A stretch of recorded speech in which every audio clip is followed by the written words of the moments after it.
आषाढ महिना सुरू झालाय तर आषाढ तळण्यासाठी इथं म्हटलं घाऱ्या बनवायच्या आज. त्यासाठीच इथं एक भोपळा घेतलाय, पूर्ण स्वच्छ धुवून घेतला भोपळा आणि त्याचे बारीक बारीक छोटे छोटे तुकडे करून घेतले. त्याच्यातले जे बिया होते तर ते पूर्ण वेगळ्या करून घेतल्या आणि थोडंसं पाण्यामध्ये आता ते शिजत ठेवलं. 4-5 शिट्ट्या काढून घेतल्या.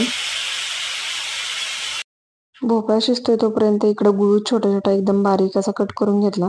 शक्यतो असा कट करून घेतला किंवा खिसूनच घ्यायचा, जास्त मोठा नको आहे.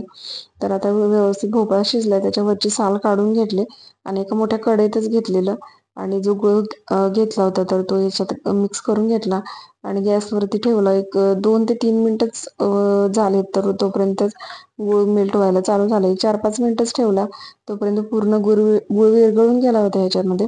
आता लगेच हे थंड होऊन दिलं. याच्यात थोडीशी विलायची घातली आणि आता पीठ मळायला घ्यायचं. पीठ मळताना याच्यात पाण्याचा वापर बिलकुल करायचा नाही. बसेल तसं थोडं थोडं पीठ असं टाकत याच पिठामध्ये मळून घ्यायचं. तर आता पीठ मळून झालंय आणि आता 10-15 मिनिटं रेस्ट करायला ठेवलं पीठ. त्यानंतर आता लगेच घाऱ्या बनवायला घेतल्या. मोठा गोळा घेऊन एक पूर्ण पोळी लाटून घेतली आणि त्याला आता वाटीनं 2-3 असे शेप देऊन घेतले. त्याच्यावरती थोडीशी खसखस लावायची. परत एक वेळ वरून लाटून घेतलं थोडंसं, कारण खसखस निघू नये म्हणून.